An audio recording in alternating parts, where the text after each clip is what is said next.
Hello, welcome to Sibling Filmalry. I'm Donata. I'm Reggie. And I'm the honorary sibling, April.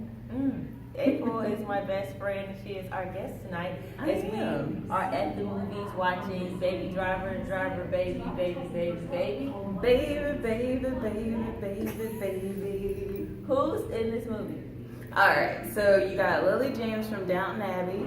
You've also got John Hamm from Mad Men. Of course, the illustrious Jamie Foxx and Kevin Spacey. Lily James, and the star is Ansel Elgort, I believe is his name. So, Baby Driver is about a driver that's young, hence the name Baby. And he actually he committed a crime. He didn't know he was stealing from a dude. And he ended up having an older dude, and so now he has to drive for this dude, and he does all these heists. Right. That's kind of the crux of it. But what did y'all think of Baby Driver? Okay, so I'm going to start it off, and maybe I'll be different. I don't know. So I think the most important question on this movie is which came first, the soundtrack or the movie, because they are so synced up. It is absolutely amazing.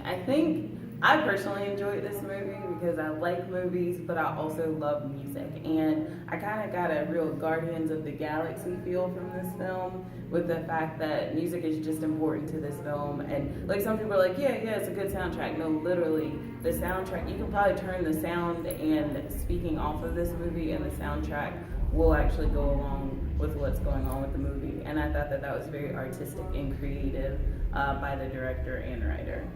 Reggie. Very, very good analysis.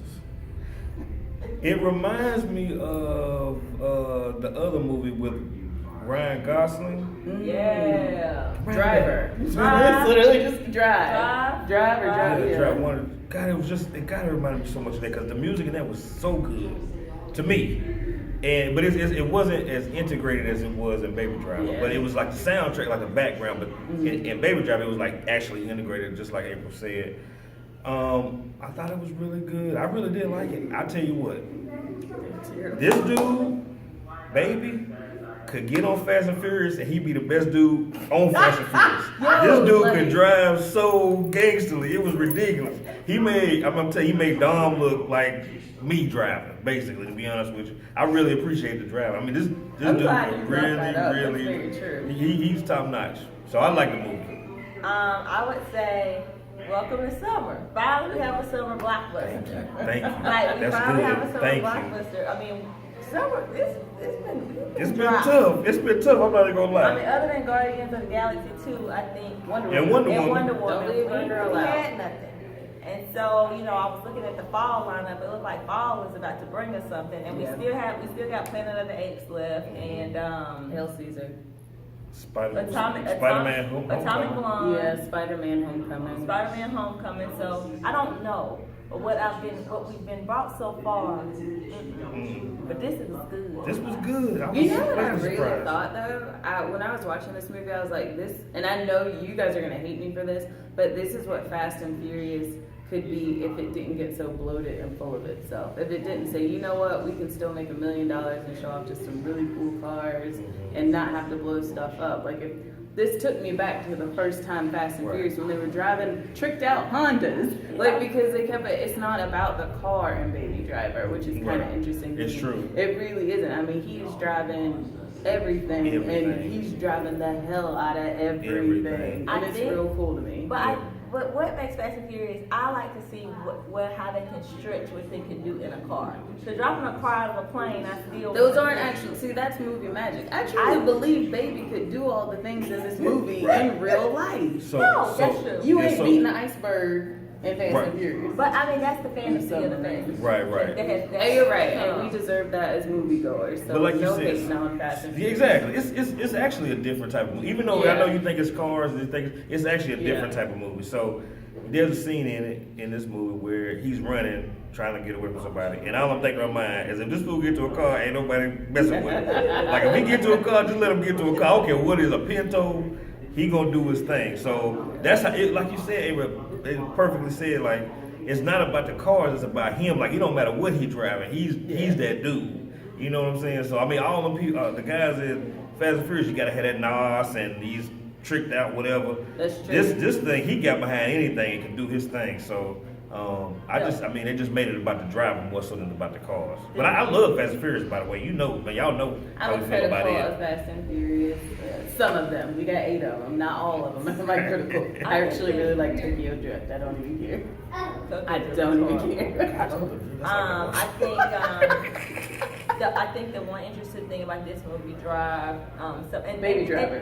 No, Oh, Drive Drive. with Ryan Gosling, and some of the other movies that have been coming out is there's no hero villain. The line is blurry. You don't know That's true. who to go for. That's true. Characters switch up mid, because I mean I was feeling a couple. And then I wasn't feeling them either. But everybody was so charismatic. Even the bad guys were very charismatic. There was a lot of good acting. It was. But you got an was. ensemble cast. I mean, all those guys are great. I mean, all those people are like really good. Except for the guy. I didn't know the Baby Driver. I never heard of him before. I don't know him. He's like the new teen heartthrob. So he's been in a lot of those like heartthrob. He was in it's like Alignment and Destination Divergent, Allegiant. He was her brother. His brother from Divergent. Yeah, he is in Divergent. I think he's in one of the movies where somebody they both got cancer. Fault of All Stars. Yeah, one of them. He's in one of them. He's actually a big name I hear coming up. So. And I thought he was like English, but I mean like from England, but he's actually American. Yeah, he is, but That name. Right, Ansel. You don't hear that a lot. But yeah, very charismatic cast. Forgot old buddy Shane from The Walking Dead is in there, and unfortunately I still haven't forgiven him, so it was hard for me to see him, but good job, Shane. Yeah, it was Gangsta's Punisher though. Yeah. So I think they were all saying go see this movie. Yeah, I was saying go see it. Most definitely. I think you'll like it, and I think when you're sitting there watching it, you're gonna be like, oh, this is something different. It's an experience. It's a movie and an experience. Very true. So I would say go check us out on www.siblingfilmalry.com. We have a lot of special guests that we've had over the past couple of movies. And if you are a multiple sclerosis survivor or you're a family member of a multiple sclerosis, we always want to shout out the hotline for family relations is 1-800-344-4867. 1-800-344-4867. You can always call that number and they will be able to assist you and get you connected with resources. All right. Holla.